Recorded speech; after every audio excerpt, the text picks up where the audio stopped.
Welcome, guys. Today is an absolute honor to have Dr. Joseph Garcia with us. And Dr. Joseph is the grandfather of baby sign language. Dr. Joseph has pioneered the effort to improve parent and infant communication since 1988. His experiences in the deaf community inspired his groundbreaking work. He has personally helped more than 5,000 families use sign language with their babies, as well as tens of thousands who have used his books and programs. He regularly consults with hospitals, healthcare providers, and educational institutions on how to use sign language as an effective method of communication when spoken language is not an option. Dr. Joseph, thank you for joining us today. It's really a privilege to be here. Thank you for bringing me on your program.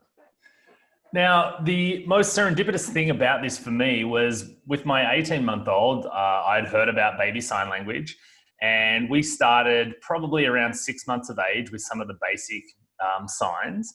And Right. I was amazed when she started using these signs in helping communication. And when I had the opportunity... Shame on you for being amazed. I know.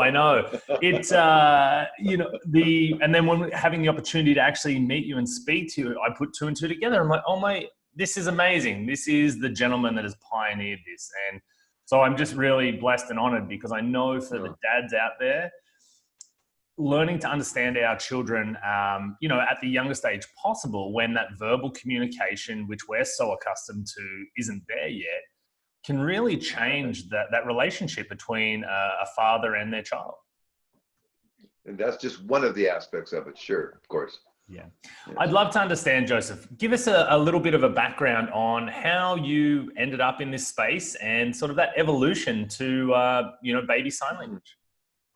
Well, on my website, I've got an about page, and it kind of shows an evolution of how I used to have a dog sled team up in Alaska, and I work with, I got a chance to meet Jane Goodall, and I worked with the signing chimpanzees that had that project here in the United States, and I got a chance to be one of the few humans, got a chance to be in there with the chimps and hang with them and play with them and talk with them and have a conversation with them. Talk about a change in perception when you have a conversation with a chimpanzee. It really modifies your perception of the species versus species, conflict. Anyway, all that, and being in the deaf community and seeing the deaf community have this rich language, this rich ability to communicate. Because one thing real quick is that, we share experiences all the time, and we try to explain those experiences to each other in a language that's very lineal. You just say word after word after word. Whereas in ASL, I can have an experience that happens to me and create one gesture that means that experience, convey that to an individual in an instant. And you can speak conceptually, wow, and babies speak in one word concepts anyway. When they say, buh, do they mean ball or, big or bat, or you really don't know until they sign. But the point is that they speak in one word sentences, or if the pet's name was Bruno and they go, boo, boo. Well, that they're talking about the dog, the experiences they have with the dog. They're just not saying his name. So we speak sort of, our words are based on conceptual frameworks anyway. So yeah, signing with those animals and having the experience with the deaf community, because it's their beautiful language, and seeing them communicating with their infants a year before we communicate with hearing babies, traditionally developing hearing children, was astounding to me. I figured, well, why don't we sign with our babies? And it came to me that working as a special educator in my field of education, I realized they always put the homes for the disabled out on the edge of town, and there's an arm's length sort of attitude about disabled people, probably. And I was on the governor's committee for employment of persons with disabilities, and we found the attitude that, well, people are afraid to be around people with disabilities. They're afraid they might catch something or something, even though they know that's not true. Somewhere inside there's that fear, and as a result, we've sort of marginalized disabled people. But then over the last 10, 20 years with the Special Olympics and all the things that are happening, the 94, 142 laws here in the United States and other places, they're starting to bring all that out. You see interpreters all the time. I used to be a sign language interpreter. I was called on at first out of emergencies because there wasn't enough of us anywhere. And now you see them almost all the time, mostly as a political statement, but in many cases, a genuine sincerity to try to expose information to the deaf. So all those experiences culminated in me wondering why the hearing don't take advantage of some of the attributes of the deaf culture, one of those being early communication. So I looked into it, and of course, we don't accept anything till there's a clinical study. So I went into the university I was at and did a clinical study to prove what I already knew, and that was that you could sign with a baby a year or more before they can articulate clearly the various global languages. And it doesn't matter which sign language you use. Book is book, where you go. Eat is eat. Manger, comer, essen, I don't care what language it is, it's still eat. Drink, you know, those signs are really, signs are on emotion around the heart, signs are on the head for like dream or think, you know, or know. There's certain aspects of sign language that are really visceral and represent kind of what they're doing. So I think for baby sign language, at first there was this controversy. Oh, should we use Brazilian sign language in Brazil and German sign language in Germany? And the baby doesn't care, you know. So if you want to use Australian sign language, I did write an Australian sign language book, by the way. I contacted an Australian interpreter and we used those signs. But they're really similar to ASL signs, American signs. And for a baby, they don't care. They just want to be able to tell you that they have a headache, an earache, a sore throat, or tummy ache, or whatever, you know, issue they may have, to express that. To have a modality with which to express it that they didn't have before is, I think, the focus point of this whole thing. So that's the story of why it came about. Amazing. And so as you started down this path and you've done your clinical studies and you've started to teach this, what would you say are some of the biggest benefits you've seen for the children to start with? Oh gosh, well, okay, in a nutshell, signing allows a child, if it's not forced on a child, again, I don't say teach signs to a baby, you model signs in your normal everyday narration of life, the way you communicate with your baby. I like to narrate life, tell them what I'm doing when I'm doing it, say the words, and make the general sign for that at the same time. Anyway, that aside, as you sign with your child, the child sees it, they associate the gesture with what's going on. Pretty soon when they make that milk sign and get nursed or bottle fed or what have you, they are taking their own internal resources and in sort of affecting their environment based on their own resources. And what that does is that establishes in them the capacity to affect their environment by their resources. So they navigate through life rather than riding the roller coaster of life, making life happen to them. They make life happen. That's so great. I know personally in my experience, my daughter, you know, frustration being, you know, very evident on young little people when they can't verbalize what they want. And like right now, her favorite one is more. You know, for her, she's just like, you know, more. And originally that was for food, but now it's for daddy, I want you to chase me. So chase me more. Or mum, I want you to sing. So she'll be like, song, more. Right. And just the joy on her face, because she smiles. Every time she says more, she's like, I'm going to get more, because she's built in a way of telling us very succinctly, that is what I would like more of. And finished. The sign for finished. Yes. My son, he would read the Dr. Seuss books, and there was the foot book, the big foot, little foot, and when it got to the big foot, it was a big kind of scary looking creature, and he knew it when it was coming. Yes. So the page before we would get there, he would sign finished. He didn't want to go any further. The book, close the book and go to the next book. He was afraid of that character, and we had no idea. You know, Dr. Seuss, what can be, you know, kind of scary or, you know, anxious. Excuse me about that. Anyway. No, once given a mechanism to articulate their feelings, babies will tell you things that'll just blow your minds. I mean, I've got a grandson who's got 85 signs, and my sons had about almost 140 before they could articulate clear, clear words and clear sentences. Because I would give them that many signs. That's why this new program in 14 days I was telling you about, what it does for the kids is that it gives them an attitude change. And that attitude change, I think, is the most important aspect of all of this. It's not about having a genius baby, although you do end up, when other kids are saying ball, the signing kid is saying, yeah, ball is red and it bounces this high and it's got air pressure in it too, because they've been, the other kids are just catching up with the words while the other kids are talking about this stuff. Yes. Anyway, yeah, it does a lot for the kids. It gives them 3 kids standing in a row. One kid signs. They see the crackers on the table, but they can't reach it. One little child goes, cracker. The teacher reaches up, grabs a cracker, and gives it. The 2 kids look and say, hey, I want skills like that kid right there. Yes. So talk about confidence building and the attitude that they affect their world. That's what it does for kids. It makes them not aggressive, but it makes them feel like they can navigate. They don't have to let life, they can make life happen. Like I said, it's everybody I talk to, they say, oh, my kid is signed. They're out there problem solving. And that's what it is. They see a problem. They're hungry. They see the milk. They see the mom right there. They want to get nursed. All of a sudden they reach up. Every time that mom nurses and gives the bottle, mom does this. Just so the baby says, oh, you want a nurse? Okay, here, nurse. Or you want the bottle? Here, have some bottle. Pretty soon they go, I wonder what happens when I go like this. And they get it. Whoa, hey, that's a problem-solving technique. They see an issue, they're hungry, they want that, they have a strategy, they implement the strategy, they get what they want.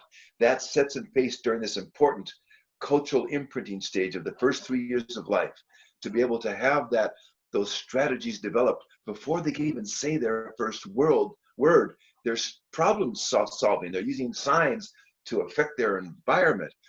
Boy, talk about an established cultural imprint that sets in life the way that they can take off and go.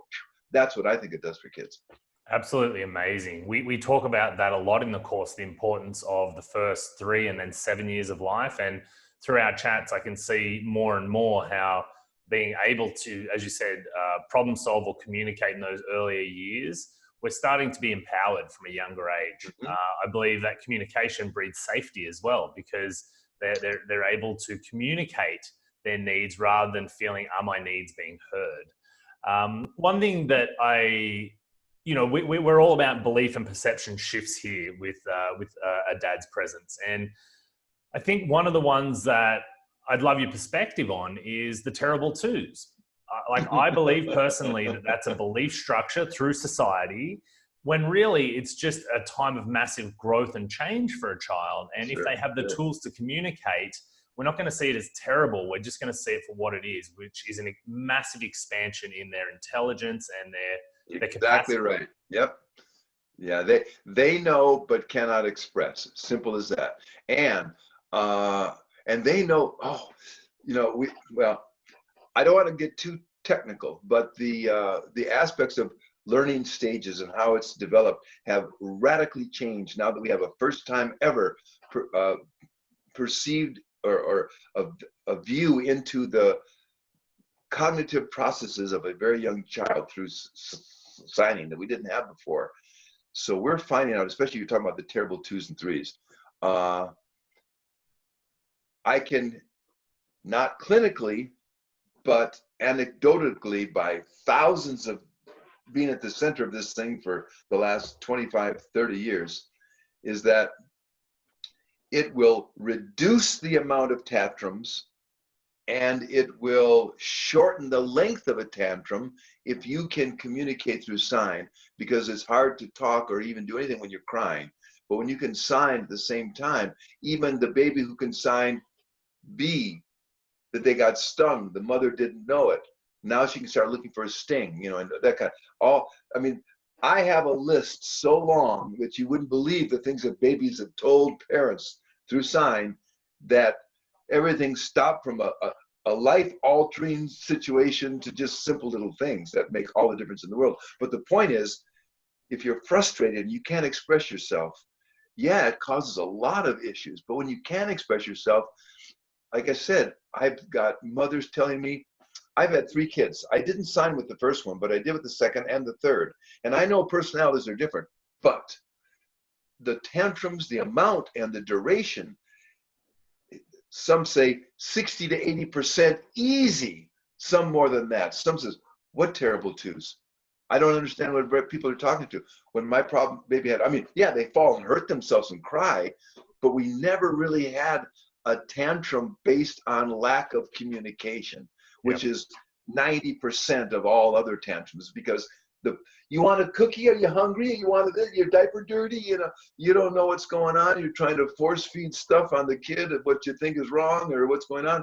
You have no idea that they're thinking about when they slammed their finger in the door last week, and they're just remembering that pain, and they start crying about it. You think something's wrong right now. And if they could sign that they hurt their finger, then you can talk about it. Yeah, I remember that was painful. And I've done that with my son a couple of times. He was talking about the sharp knife. He signs it in one of my videos. I show him, he says, the knife is sharp. Because one time I cut myself on a knife and I bled, and I let him watch me clean it, put a bandage on it. I showed him it hurt. I put the pain sign on it and all that. And he was, oh, wow. And then later, he said, a sharp knife. Whenever he sees a knife, he doesn't touch sharp knives. Yeah, absolutely. I guess, have you also seen that it is a perception shift for parents to understand just how intelligent their children are? Well, we carry around these hunks of love until they begin communicating with us. And then we change our attitudes about, oh, this is what everything I say is important. Everything I do is important. But once you start to sign and you see baby sign back to you, you go, oh my gosh, it's already begun, and you're already late, right? And you find out as a dad, right? Yes. I suggest you start using my program, 14 days, at 4 months old. Now, the baby's not going to start to sign back for at least a couple of months or more. Yes. And everybody's different. Some babies explode with signs all of a sudden. Others, one sign here, one sign there, a few more there. Some will understand all the signs, but not give a lot of signs. Then all of a sudden start to give a lot of more signs. Some will stop signing all of a sudden. I mean, the spectrum goes all over the scale. And in my frequently asked questions page, I address all of those issues. So you can log on. They're only about a minute long, so they're not long-winded like I am here. They're concise and precise.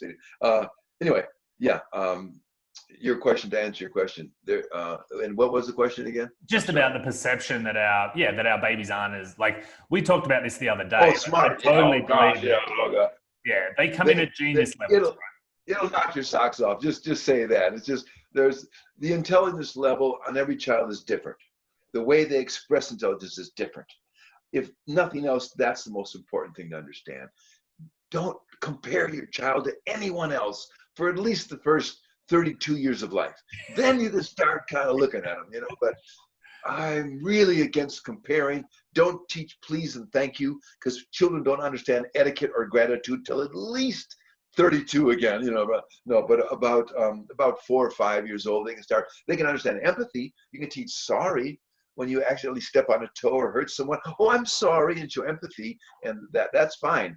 Babies can understand that. But to say please, that whole concept is kind of unusual anyway. But you can ask politely for things and thank people for them. That's fine. But don't require it. If you say milk, thank you. Well, now they're going to think that this is part of the sign. They don't understand that. Wait, no, I'm the baby. You're supposed to give that stuff to me because otherwise I die. Come on. They don't understand. Thank you. I mean, so later on they will. We all want polite children, but wait till they understand the concept. We don't teach them about sex, politics, or religion either until they're at least 3 years old. I hope not, at least. So same thing with gratitude and etiquette. Yeah, that's they should fall in that same category. That was eye-opening for me. Like, not that we hadn't started that with my daughter, but when we discussed that the other day, it made perfect sense that if they don't have a context for it, you are literally, it's just an abstract word. You're making them go like this to get something, and that doesn't do anything at all for them. There's no basis for it, right? Now, I guess the $1 million question, Joseph, for dads and parents out there, what are the benefits you've seen from a parent's point of view once they have a child that has started to sign back? Well, first of all, what kind of child? Are we talking about multiracial child, multi-ethnic child, multilingual child, special needs child, autistic child, typically developing child? The spectrum is wide, and sign works with all of them. So we talk about communication, having a deeper bond. What it does for the parents, I had one person who was getting their master's degree in some, I don't know, I think it was early childhood education or something, but she was doing a study on what it does for moms specifically. And this is the thing, when you have a feedback mechanism with your child, that you know what you're doing is correct because they can tell you that what they want, you can respond to it precisely. Wow. I mean, can you imagine a first-time mom, how anxious, or even a dad? I was very anxious, my first child too. Will I be a good dad? Will I do the right thing? Will I respond? All those, 90% of that is kind of taken away when you have a mechanism which you, hey, the baby told me he had an earache. I have, moms tell me, yeah, took my kid to the doctor, said, my son has an earache. Doctor says, really? Well, do you have a scope at home? Says, no. Well, how do you know? So he told me. And the doctor's looking at the mother like she's nuts. Yeah, yeah. What do you mean he told you? Well, through sign. What do you mean? Said, yeah, he put the pain sign up by his ear. So the doctor looks, and sure enough, there's a light infection in there. So the doctor just went back. That doctor ordered a stack of books, and he puts them and gives them away to every new mom in the place, because he says, boy, when a baby can come and tell you exactly that they have a sore throat or earache, that in alone is worth everything that you do to do this. Anyway, that being said, when a mother has a mechanism to communicate with their child, and a father does, it makes the father more engaged faster and to a deeper level. It makes a mother less anxious, wants to engage more. When you have more time for developmental activities rather than just basic, like you said, tantrums or unknown what's going on, that changes the world. Your child looks to you more for direction, and you are feeling more satisfied that you're offering that direction. I mean, if I wish I could read this woman's report. She started listing some of the things it does for moms and dads especially. I was a stay-at-home dad. I chose that life for a little while with both of my sons. I'll tell you what, nothing better than to raise your own baby. And when you can communicate, most dads wait around till they can talk to really engage with their kids. But, they just let mom take care of it. But when you're a stay-at-home dad, you got no choice but to get involved and get engaged. And I'll tell you what, signing is the way to do it. Then when mom comes home, from work or wherever she has been at, hey, honey, here's the new signs we used today, and here's what the baby's doing. Again, the baby won't make all the signs, but you make all the signs so the baby knows what's going on. That reduces these tantrums and these issues. When the baby knows what's coming next, when the baby knows this, baby knows that, everything's fine. It's when they don't know what's going on that they, what's going on? Then you start having issues. So that's what I think it does for the parents. Gets them deeper, more engaged, and there's more time for developmental activities rather than just existence. And that's where the heightened intelligence comes from. It's the influence that the caregivers give to that child because they have clear communication about so many things. Right now, my grandson hasn't spoken yet. He's almost, I think he's 18 months now, about the same age as yours. And he's signing up a storm. In fact, he's always looking at me and putting his hands up in the air, asking me for the sign for this, with what's happening right now, or what the kids, because all of his 3 brothers and sisters are all older, and they're doing all kinds of stuff. And he's trying to do all the stuff that they're doing, but he's, at that stage where he's just trying to keep up. He falls when he runs even too fast trying to keep up with them. So, but he's signing up. He just looks at me, always puts his hands up, and I show him the sign for whatever he's doing. Like, oh, they're playing ball now. So he goes over and starts going like this with the kids because he wants to play ball, And every time I show him a sign, he learns that sign immediately. And this is the thing that you're going to find, dads. Be careful with this one. Remember the signs. Keep a list. That's why I have this tear out sheets in my book too. Put around the house, because you show your kids a sign, they're going to remember it, even if you don't, and they're going to want to know, make sure you remember what it is too. You can show them 200 signs and they'll remember every single one. Just like you can say 200 words and they'll remember every single one of the words. So amazing. That's so good, Joseph, because once again, I think there has been a perception in society that it is all about mum in that first 6 to 12 months. And I think this is part of it. I think the fact that we struggle to communicate. We have actually, part of our course, we talk a lot about dad's intuition. We said our intuition is just as real as mum's. It's just that mum is a little bit more linked to baby through that time. So Well, of very, course, very they have to be. valuable. Yeah. Yeah, of course. And though these sort of tools, as far as communication, allow dads to feel empowered, I feel, to take more of that role, an active role in the child's life. Because I can see how easy it is to check out if you think, like, I don't understand what's going on. You know, that's mum's job. Now with these Yeah, well, tools, mom's been overworked. It's time for dads to step up and start taking some of absolutely that responsibility. preaching to Yeah, the choir here. And I you think know, that's, well, let me interrupt you for a minute. You know, it's like the way we even talk about it. That's mom's responsibility.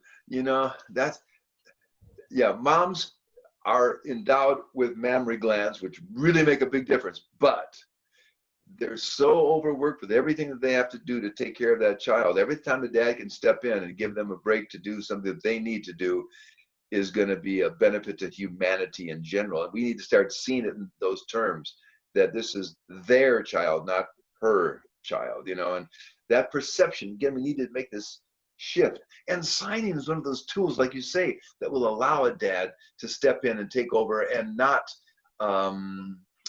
fear that, inability, will I be, able to do this kind of thing. So absolutely. Go ahead, I'm sorry. Yeah. No, that's great. And it is, I'm with you. I actually, that's our whole motive here, is that, conscious dads will shift the world, and that's taking more of ownership in your family and, changing those, cultural beliefs maybe around how the family unit has been, because we live in a world that has evolved far beyond the dad purely being a breadwinner, and we're looking for men that, want to provide emotional leadership in their families, and I think this is such an amazing tool, Joseph. And that's why I was so excited that we got to connect, and how we're going to be able to, just highlight your stuff through our course. We're going to have a resources page that anybody can go and look at. The 14-day program, I've downloaded it myself, and, it's really quick, simple, and easy, as far as just building our own vocabulary. As you said, building my vocabulary, not my daughter's. Right. She'll, I know that she's way smarter than me already, so I know that for sure. Well, that's the thing, is that after 20 years at the nucleus of this whole baby signing revolution, I realized that everybody was doing milk, eat, and more, and that was it. And I'm going, oh my God, just like walking around your house only saying 3 words to your child your whole life. I'm going, what are you doing? So I found it, the baby has a blank slate. Their capacity is unlimited. But it's the parents who didn't. I don't know sign language. I watch deaf people signing on TV. I go, oh my God, I could never learn how to do that. And that it means something. It's true. It looks like that at first. But it's like anything. When you see it at first, it's like, whoa. But then once you get into it a little bit, like you saw with the 14-day program, you do waking up, then changing the diaper, then eating. And before you know it, you got 80 signs that you know without even studying or practicing or working real hard. In fact, this is a funny little fact. If you just practice a little bit when you go to the bathroom each day, you will learn 80 signs in 14 days. Just when you sit down to go to the bathroom, go through that day. That's all. If you just do that, you will learn 80 signs in 14 days. That's what my first sign language teacher told me. He says, I tell you what, you first-time students, just practice when you go to the bathroom. That's all. Because if you don't, you won't practice at all. And if you do practice during you going to the bathroom, you will learn sign language. And he was right. Pretty soon you wanted to practice more than just going to the bathroom, of course, but just to get started, just to say, hey, wow, this is easy. I can just do these 4 signs every time we do this activity. And then I do these 4 signs during this activity. And these 4 signs do this. And wow, pretty soon I got all these signs. My baby is talking about all this stuff now. Like, because, those signs go like finish, like we were talking about earlier. And, more, and all the different things or sharp knives, be careful, or careful, danger, you show that sign, or touch no, don't want to touch that for hot things, or, or rough things, or those things. There's, it goes on and on and on. But the kids will start doing that, and they'll start playing with their toys and signing to some of their toys, telling the little babies touch no, stuff. It's fun to watch it. Yeah. That's incredible. What also just showed up for me too is I was speaking to a psychophysiologist yesterday, and he was talking about the amygdala and how our baseline is set in those first 3 years. And I have to Right. think that not being able to communicate affects the way our amygdala would start to baseline, and then we're gonna view the world through that filter the rest of our life until we Yep. change or consciously make the choice. So I can see here how this just creates greater levels of safety, which are going to have such a massive effect throughout our lifetime. And we're not even getting into synapse connections and all the different parts of the brain when the MRI scans to show what levels of activity are going on when you're signing and when you're problem solving. Again, I don't want to get too technical, but this goes beyond just, oh, that's cute, they sign milk when they want to drink. Oh my gosh. I mean, the synapse connections going on in the brain and the way that they're problem solving and igniting the consciousness of how they manipulate and control their environment during that cultural imprinting time is so, as one researcher said, or anthropologist told me, he said, Joseph, one of these days it's going to be seen as neglectful if you don't sign with a baby, which makes me excited to be, part of that whole thing that starts something that's really, cross-culturally valuable. Every time that we go from one culture to another culture, we bring back things, spices from the Middle East, knowledge about, all that stuff, well, sign language from the deaf, again, it's not about me. And they call me the grandfather of baby. No, I was just the conduit that went from the deaf community over to the hearing community. Let's keep that straight. The deaf take credit for all of this, their language, their everything. I just kind of left my culture, went in there and came back and said, hey, guess what I saw, So Amazing. Yeah. Before we finish up here, what would be what advice would you like to leave for fathers? Oh, do it. I don't care which materials you use, even if you just, to be honest with you, and don't put this out too far.